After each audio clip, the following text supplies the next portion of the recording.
it hurts me when I see youngs. That's like, oh, I buy things, tabby, Yeah. easy. I guess you don't feel it. Sure, Habibi, you don't feel it. Or on a credit card, a guy, he just graduated and he went to get his first job, and he goes and he buy a car worth 500,000, and his salary is between 15 to 20, and he buys a car for 500,000. When he will make his wealth? Yeah, there's not enough awareness about this topic. Exactly. When you ask him, why are you doing this? How long I will live? Habibi, you will gonna die tomorrow. Okay, if I don't buy it now, when I will buy it? When I'm 40s? Why not? 30s or 40s, still young. Habibi. The young generation need education on what they should spend their money on and how they build themselves. It's very simple. If I'm thinking of the opposite, if they take the loan, I don't mind them taking the 500,000 loan and put it into bond, okay? That after 10 years, he will build a wealth out of, and then they tell you, okay, what I will do, how much, the money I take, how much I will save. Also, the saving mentality is like, I will take money and put it in the bank. La, take the money, put it in investment. That will grow you later, and then you will be able to have enough money to go and buy, let's say, your real estate or invest in business or have something that you are well off in the future.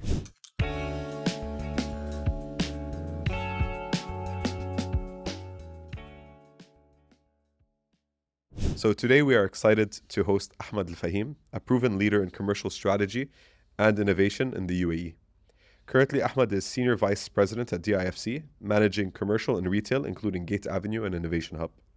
An entrepreneur at heart, Ahmad founded BR Performance, the UAE's leading endurance sports studio and home to the region's largest triathlon community, with expansion plans across the GCC. Ahmad exemplifies resilience and success with over 20 years of achievements, including managing 500 million dirhams in investments and driving billion-dollar portfolios to profitability. Ahmad, welcome to the show. Thank you for inviting me. The purpose of the show today as well, we're going to jump from English to Arabic as well for an Arabic audience. To start with, Ahmad, tell us your journey on a personal level. It's a long journey. There was lots of ups and downs for sure. If you're talking about investment, I started back, I would say I started young in 2003. At that time, the thing was, beside the real estate, but there was with a group of friends where everybody was talking about the stock market. And Dubai stock market, DFM, just opened at this year's. It's, I think it's 2001 or 2002 when they opened the stock market in Dubai, the official. So we were all, everybody got excited, and people making money in day and nights, like tripling their money, doubling their monies. It was crazy days.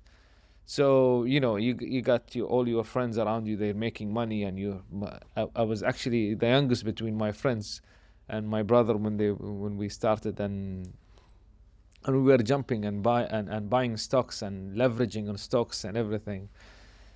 And I remember, I think it was 2003, 2004, the whole market crashed and I lost. I made a lot of money, of course, and I lost all the money. So that was the first attempt on investment, and it was bad. And how common was, that experience when the stock market first opened? Was this, UAE residents and expats, or was it, UAE residents and nationals, or was this mostly UAE nationals? UAE nationals. And how, was this everyone investing, or was this younger people, or? Everybody was investing.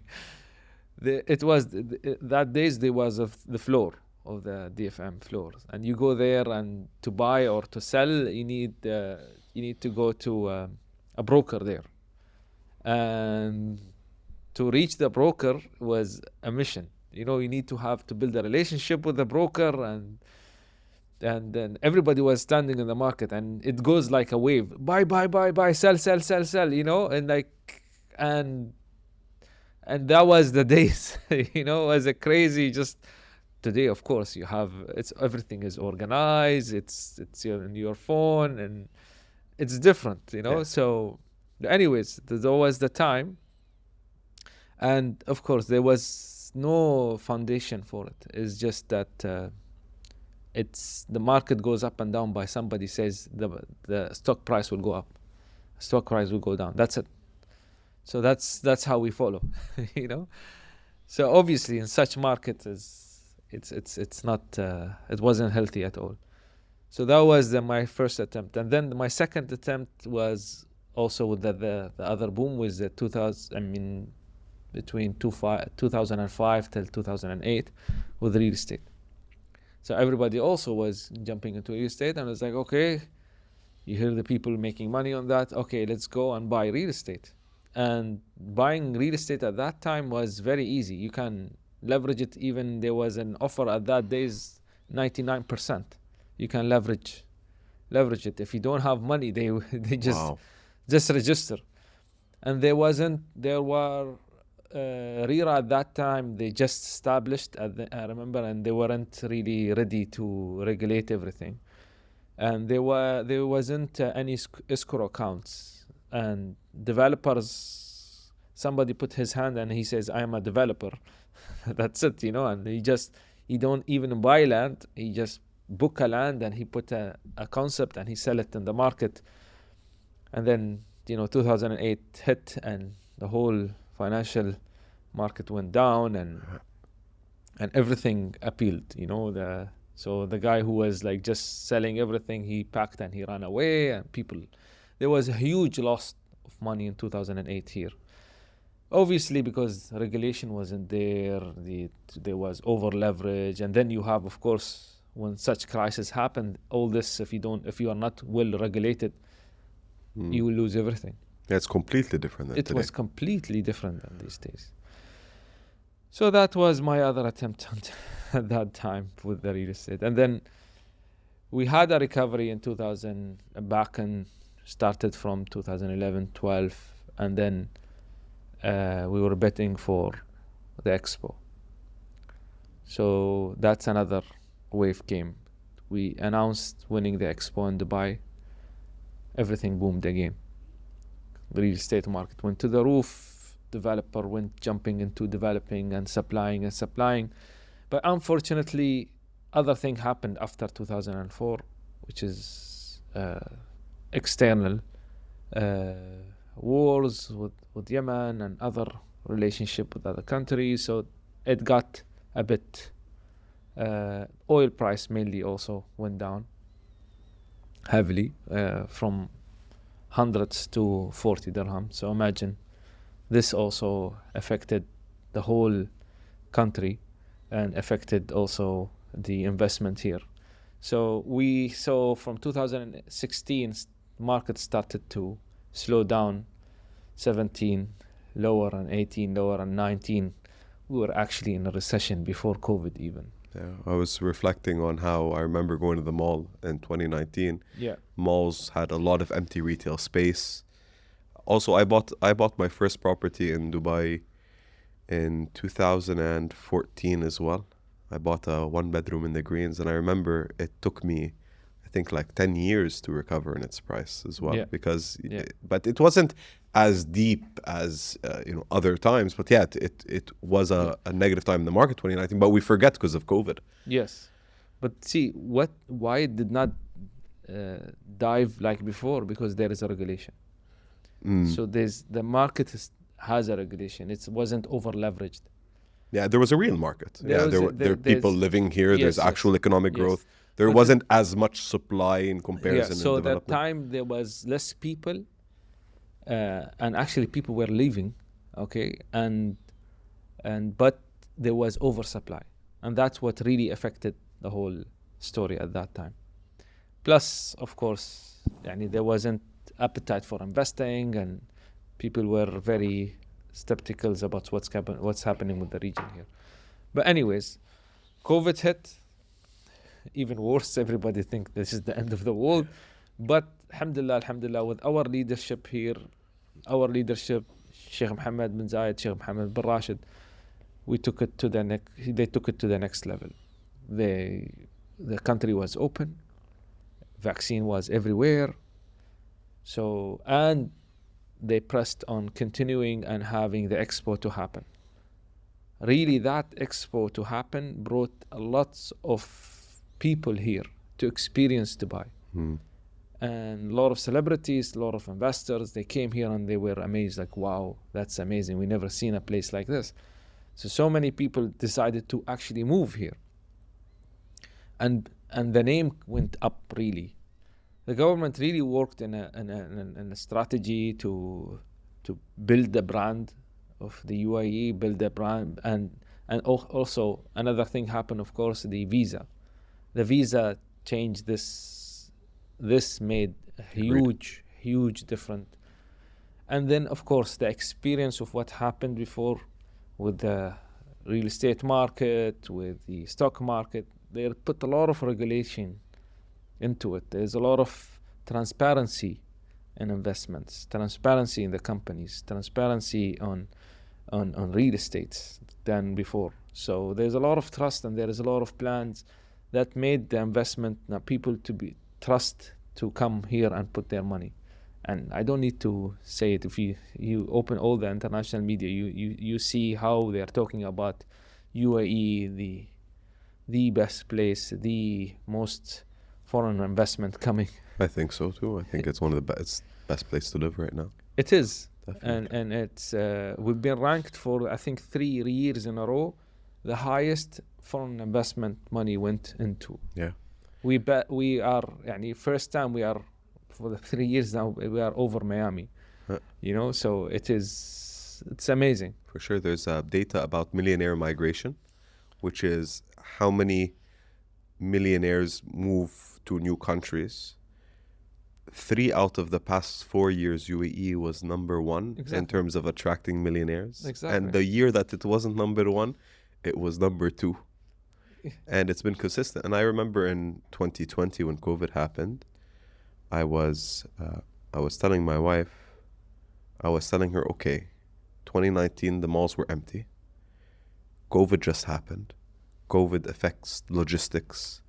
It affects hospitality. It affects tourism. And I'm like, wow, this is very bad for UAE. Oil prices were below zero. So you're thinking this is very bad for the US. So I was telling my wife, like, oh, okay, we should be concerned about, what we have to do. And the way the country came out of it with Expo, with the golden visa, and we look at where the country is today, it significantly took advantage of that situation. And I remember people 10 years ago where I used to ask them, I've worked with a lot of expats, and I asked them, how long do you see yourselves in the UAE? It's a natural question I would ask someone as a wealth advisor. People would say 5 years. People would come here to the UAE, they'd say, okay, I'm going to save money for 5 years. Then they end up staying for 10, right? But now you ask people, how long do you see yourself staying in the UAE? People don't see themselves leaving. People see it as home now. If we go back in let's say beginning of 2000s, if you ask expats when they come here, how long you'll stay here, they tell you 2 years, 3 years max. Yeah. Come And here, now, save money, go. Exactly. This is the big shift now. They want to come and live here. And there's so many stories, people come, families moving here, and it's still come. And that's why you see the boom in real estate here, and the whole economy is really moving forward. So also during that time, going to my story and investment, so 2018, 16, 18, we see the market went down. At that time, I decided to exit also. I created the fund at that time, but I decided to exit the fund and just close it. And in real estate. Real estate. I had my real estate, and I kept it. But at this time, I was better comparing to before 2008. 2008, I was over leveraging. This time, I didn't over leverage. My leverage was at 50-50. So I'm going with the 50-50 leverage now. Okay. So I still leverage, but I don't go extreme like how I used to. So I still have the rent can cover the monthly installments of monthly mortgage installments. So that's how I made it balanced. Alhamdulillah, we passed COVID. things went back, and I kept the real estate. Alhamdulillah, like they say يعني بالعربي العقار لا يموت إيه. بس يمرض يعني فترة إيه. ويرجع مرة ثانية. والحمد لله يعني things went back and is much better now. And now I feel more confidence in the market that will continue, obviously. But looking at also previous experience is not to stick to one investment and think of diversifying. Okay. So أول تجربة, the first experience you had was the, as a younger individual in stock market and trading in a new market. And then the second experience you had was over leveraging real estate. So it was, the adventurousness of youth. Yes. And then, that was the first and second experience. And then the third experience was less leveraged, more long-term in nature. Yes. Invested in real estate. Yes. Succeeded through that. And actually I went again because everybody's saying, no, stock market here, forget about it. You'll lose all your money. It's a fake. It's not well regulated and everything. But I came with a different mindset this time. I started again after, let's say in COVID, I thought of going back to the stock market. In the UAE. In the UAE stock market. But I went into with a different mindset. I'm not going to listen to anyone. Okay. I'm just going to choose the companies where I will see this company has a strong foundation, has a history in the market. They're well established in the market and has real assets and real revenues. And they are there not to stay for the startup. They're there forever. But let's take an example, and maybe this is an extreme example, but this is one of the example I think of. DIWA is very conservative stock. You know that DIWA, it's the only supplier of water and electricity in Dubai. No matter what happens, they will always be the only suppliers, and they're not going to shut down. They're not going to close, and they are growing. And you see the population is growing. Okay, so the stock will continue grow. So I know I know that I can rest assured that this company will continue, and the market won't crash on it. Even if it's crash, I will buy more of it, because I know the company won't close down. Mm-hmm. So that's the mindset now. Yeah. That just to give you an example of what. To summarize that, it's the first time you went towards stock investing, it was more with a trading mindset. Exactly. In terms of, I'm gonna buy with the intention to sell. Exactly. And make money. And then the next time you revisited it, you said, I'm going to think of it like real estate, where I'm going to buy it because I'm buying a company. And I'm going to buy a company, and I know that this company is going to make money. Exactly. And I want to own its profitability. Exactly. So it's not, I'm buying it because I think it's going to go 3x and then sell after a year. It's, I'm buying a company that makes money, and I want to be an owner of the company, and I'm willing to sleep on it like I sleep on real estate. Exactly. Until it does well. Exactly. And that has been your local market experience. My local market experience. And when it comes to diversifying out of the UAE and investing in international markets, is that something you did also at a younger age, or is that something you only did later on? Just recently. Okay. Because my mind is all real estate, to be honest with you. Stock, I just wanted to do things which I understand. That's why I didn't go into cryptocurrency till now. Okay. Because I still don't understand it. It's not like I understand it as but the price fluctuate quickly and goes up and down, and there's no real. It's like for me remembering the old days when I went to the stock market and buying because people think the market will go up and this stock will go up, and the same thing with let's say cryptocurrency. People, they say it will go up. Okay, why it's go up? Because the other person will pay higher price, and the other person will pay higher price, and then when it goes down really. So I've been through that experience in my early age. Now I'm not in the mood to go, and I don't regret I didn't invest in it. It's, I think, for the new generation. Yeah, fair enough. But I advise actually the new generation don't go into this.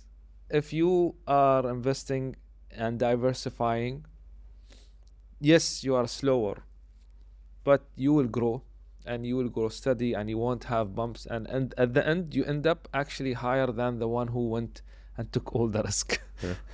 Yeah. I think when it comes to crypto, there's that term you're mentioning, there's a term called greater fool's theory. Greater fool's theory is when I buy something with the intention that the only reason I'm buying something is with someone else is gonna buy it from me for more expensive. So Exactly. it's almost like there's always a greater fool than me that's gonna buy it, and then the person buying it says, okay, someone else is gonna buy it from me for more, rather than there being a fundamental reason of why should its price go up. When we talk about stock markets, what we're looking about is I want to own a company, and this company makes profitability. So what's the worst case? I sit on it and I make earnings. We use the DIWA example as a perfect example. Yes. With cryptocurrency, it's hard to make that argument. Yeah. If people want to put a small amount or trade or make money, it's possible, but it's very different than real assets that generate actual annual earnings through that. So you're talking about your international market exposure. Mm-hmm. So this is something you've done recently. So what brought you to the idea of investing internationally after being invested in real estate in the UAE and invested in UAE stocks? Again, people, you hear a lot about it. I mean, of course, I've been reading a lot, I've been hearing a lot. And actually, one of the reasons is you. Okay. I heard a podcast, you were talking about it, and you were talking about investing in international market and what ADIA is doing, and how they are actually diversifying in different region, different industry, different market, and they are very small in real estate, and that's I won't say surprising, but you say the biggest investment companies, their investment is diversified so widely, and they are and also when it comes to real estate, it's very small components comparing to the rest. So I was saying, okay, if you put it to a person, you can apply it to a person also, and then like individual investment. Why not diversify? Just instead of just doing the local market. So that came to my mind, and I thought, okay, what's the best way to diversify, and instead of having everything in real estate or in the local market, look at the international market. And but going into this, I don't have much of knowledge, and I'm not a trader, a daily trader. So I wanted to seek an advice. One of it is going to local banks, and another way, what I heard through the podcast, you've been working before in the banks, but there is a different way to do it. You don't need to go through local banks. You can go through an investment firm or an advisor to guide you through it, which the cost is less, and also they do what actually their exposure is more than, let's say, the bank, because they're not just specialized on investment. So that's what got me moving and looking at that direction. Fantastic. Well, thank you for that mention. I think it's very important to always remember, like, what are the objectives in terms of when we're investing, the difference between us and institutions. And I love the ADIA example because I think ADIA, Abu Dhabi Investment Authority, is one of the best run investment firms in the world. Amazing practices that they have, amazing results they have, and very good governance. But what I really like about ADIA as well and other institutions is they have objectives. So. Right? Their objectives is, we want to make sure to preserve the wealth of the nation and to grow it and generate an income from it. There's something specific that's an objective. So I think I always like to ask the question, what does wealth mean to you? And what is having wealth, or what is wealth in general mean to you on a personal level? Wealth is, of course, stability. Wealth is freedom. It's just you can make your decision. You're not stuck to a job. So it gives you the freedom of thinking of, okay, I have the option to just resign, and I can do what I want. So that's for me is the key thing. Work becomes a choice, not a need. I like your word. Yes, exactly. It's a choice. So now I want what I want to work on. What I'm passionate to work on. I can do that. And instead, if you are, let's say, committed and you don't have a choice, you have to go to the job every day and that's the salary is your life. If this salary goes off one day, you just you're jobless and you're I want to say homeless here. Alhamdulillah, يعني الخير وايد موجود عندنا في البلاد, بس يعني it's kind of another country you are homeless. So I don't want to be يعني stuck to a job, and I have the freedom to choose to continue or not to continue. I want to have that feeling, So that's why I'm working. And also retirement is one of the key things that I know a lot of people here, they don't think about it, but we're aging, we are growing, and one day we will have to retire, and when you retire, you want to retire happy that you have other incomes, not just depending on your retirement fund. So that's, of course, for me in the investment now is key thing. We have a problem with the youngs, and especially with social media that push people a lot to look about thinking about شو اقول لك الاشياء الشالو يعني اللي هي كماليات. شو نقولها بالانجليزي؟ Consumerism. Yeah, consumerism. Or stuff يعني about lifestyle. About lifestyle. Yeah. Lifestyle, saving for spending on the bag. Exactly. So this is يعني our region, Arabs like to show off. When it comes to Arabs, I think we haven't had history. Like, we haven't had hundreds of history of how to deal with wealth. Maybe we did in the past, right? But we come off from a new place where wealth is, we haven't had access to international markets, how to diversify, how to save for retirement. For us, the only way to do it was owning real estate. The only way to do it.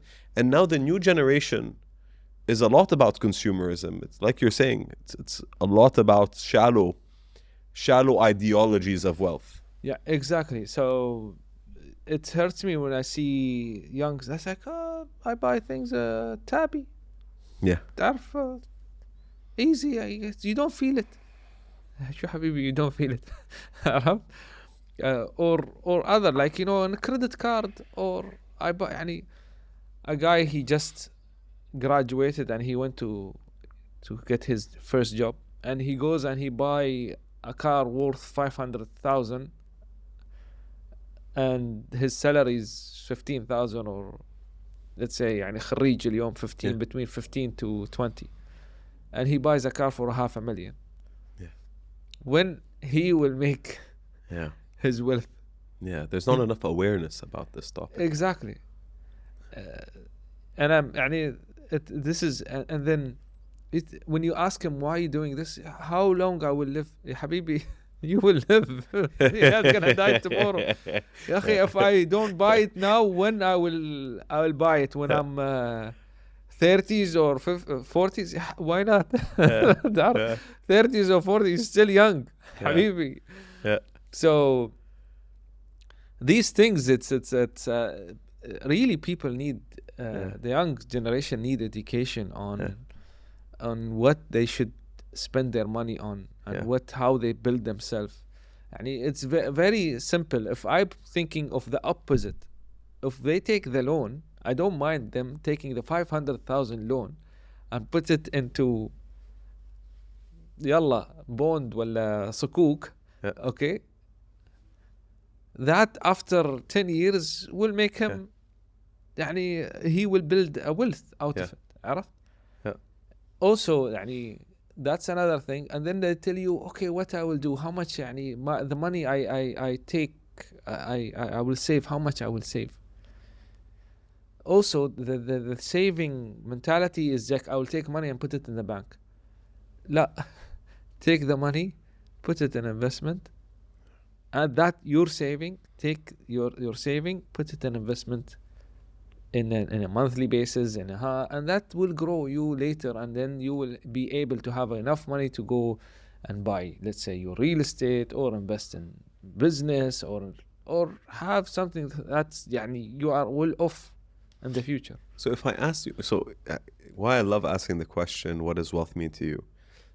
I loved your answer, right? It was safety, security, stability. It was all about freedom. Let us say yeah, freedom. yeah. And then you said freedom, financial independence, Exactly. and work as a choice. So what it is, it's almost like, okay, I have my safety and security. Now I have the choice to spend my life the way I want to spend it. So there's levels, right? And however, when you talk to youth, I think if I asked you in 2004, when you were in the FM trading, if I asked you then, what does wealth mean to you? How do you think you would have answered it then? Buying a Ferrari. I know, I've been through it. Yeah, right? And I did. I think that's the youth, right? It's like when you're young, you don't worry about safety, security. You don't worry about financial independence. You go like, you know what? I'm invulnerable. And I did. I did buy a Ferrari and Maseratis and all these things. You know, at that time, that's the thing is because also you are surrounded with the people with the same minded. عرفت? Yeah. But nobody advise us, nobody tell us. يعني الحمد لله يعني هلي my parents brought me up, but the most important is you get your certificate, graduate from university, and get a job. Yeah. That's it. You have to have a job. Yeah. But wasn't the education of how to grow, how to create a wealth, how to start a business. You know, it wasn't an entrepreneur. It's always like get a job. Yeah. عرفت? Entrepreneuring, especially our generation, was like, what are you doing? Yeah. It was kind of sometimes a shame of to go and stand and sell something small. But now, mashallah. Now it's very common. Very common. Yeah, it's changed of a culture. Totally. So that's something great also happening. Oh, yeah. يعني, and I see there is a lot of صح, and I'm saying I see a lot of people who's spending without thinking, but there's also on the other side there's a lot of people also thinking of, but it is kind of, I hope it's just not a trend that's because I'm cool, I'm an entrepreneur. Yeah. And then they lose all their businesses. But inshallah something comes out of it, alhamdulillah. So Inta, you made a shift towards entrepreneurship, and you're the founder of BR Performance. Yes. So how was that your first business? Yes, Okay. it is. And how was that shift from you had a corporate career and then you went into entrepreneurship? So how was that shift for you? It was extreme. Yeah. It was, going from corporate and to start a business is like, I think if I go back on the time, I should start on the business and then go to corporates. Because I already come from very high level in corporates. I was executive director at that time before I joined. I started the business. So everything is done for you. Yeah. تعرف, you don't you have secretary, you have the HR, you have finance, you have marketing, you have all the people works for you, and you just direct and give orders and things happen. Everything is there. And even when you join a company, you just do your job. You don't worry about the other things. But when you are in a business, you do everything by yourself. You even cleaning the place by yourself sometimes, Yeah. So everything's fall on you. And people think on being in a business is freedom and happiness at the beginning. No, for sure. Yeah. It's suffering and lots of work, and you cannot really take holidays. You see the one who has a job, he is in freedom more than you. Yeah. You know, you cannot let go. You need to be on top of it all the time till it can walk and run by itself. So it is very hard, but it has its ups and downs, and it has its own what how to say reward at the end. So this is what was one, and I did open also another concept which did not work, and I closed it down. It's called BTEX. So I've seen the business goes up and down. I've seen business running okay, and I'm still want to do another thing in the future, inshallah. Very nice. I love how you, when you were talking about your investment experience, you talked about real estate, you talked about investing in stocks, you talked about diversification, but you didn't talk about your active creating a business. Mm-hmm. And I wanted to just deep dive a bit more into why not. Because I agree with it. It's usually like, this is passive investing. This is investing that itself generates me. And this one is active investing where I'm involved. So how do you perceive the two approaches differently between investing in real estate, equities, etc., versus creating a business? It's totally different. That's what you're saying. It's a passive income, which is beautiful, you know. But then creating a business, it's something that also I think starting it from young age and have an education about it is very important. But if you get it right, there's a lot of reward on starting a business than passive income, obviously. But يعني I keep trying in a different direction. And the good thing is you learn a lot actually from starting a business, a lot. And it is very common and very easy to fail on your startup. Yeah. But that what makes you stronger later to come back again and come with a good idea, because you learned a lot from all the mistakes and you build it. Like it's exactly what happened to me in my investment, my real estate investment, the stock market. So I learned a lot now, and I'm better investor than before, I think. Yeah, very nice. More stable. I'm studying everything I do step by step. I don't go crazy. I hear people to say this is good, this is bad. You know, just focus on what you know. Okay. And what has been your secret for success that you've seen? Whether it's first, let's say, what's been the top lessons for what is success when it's running a business? What is success in running a business? Of course, when you're hitting profitability. Okay. But what's the inputs? What do you think is the secret to success from a running it perspective? Running it, you have to start right. You have to study it well, and you plan it well, and you understand your customers, understand the market. That's from the market perspective. And then the other side also, your operation, how to be efficient in your operation, and that's also a key thing to success. And then from the personal point of view is obviously your commitment and your time and your focus. You need to be right next to it, and you need to spend a lot of time to make it work. Yeah, I like that.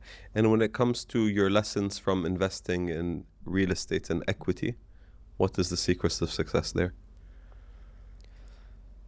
Okay. For real estate, I think entering in the right time. Okay. And for real estate, for specifically because I'm very much into real estate, so entering in the right time, entering in the right location, and also staying on the real estate. You don't need to panic when things happens. Don't take a quick يعني don't overreact with when things have the market goes up and down. But of course, entering the right time is the key thing. And also, you can enter also in like even when the market is high, but you need to you cannot just buy everything because brokers calling you and telling you this is the best product in the market. No, for sure that this is everybody's trying to sell, but you make your own study. You need to study it yourself, and there is other opportunity in real estate that is not visible to everyone, because if it's visible to everyone, everybody will be taking it. But essentially what you're trying to say is what's important is when it comes to real estate, successful investing in real estate, it is to be patient with ups and downs. بالضبط. And if you want to make a significant amount of money, entering the market at the right time matters. بالضبط. Otherwise, it's be patient and have a rental yield. Exactly. Tab, let's go into the equity market. And now, from your local experience, and now that you're investing in international markets, do you have the same mindset where it's patience, and does time entry into the market you think plays as important of a role or less of a role? Well, of course, if you time it right, everything will be amazing. But you cannot time everything right. Yeah. You will have to take a bet and enter slowly. I mean, what is it's a long term with the stock market. It's a long term plan. It used to be مضاربة يعني. Sure. Trading. Hey, so now I see it. Before I used to see it as a trading. Now I see it as an long term investment. So I don't enter to buy low and sell high. I enter to thinking, okay, I will buy this stock and it will give me yield. I look at it how I look at the real estate, to be honest with you. So I always look at the price of like, okay, if I buy it today price, what is the yield that I can gain? If it's something that above 6%, I buy it. Fair. It's fundamental now. Yes. Fundamental. I have time for one more question. So if you could share one lesson from your experience in investing in general, what would you say is the most important lesson for our listeners? Don't follow the speculators, for sure. And think about investment as long term and diversify. Okay, fantastic. Thank you so much. Thank you.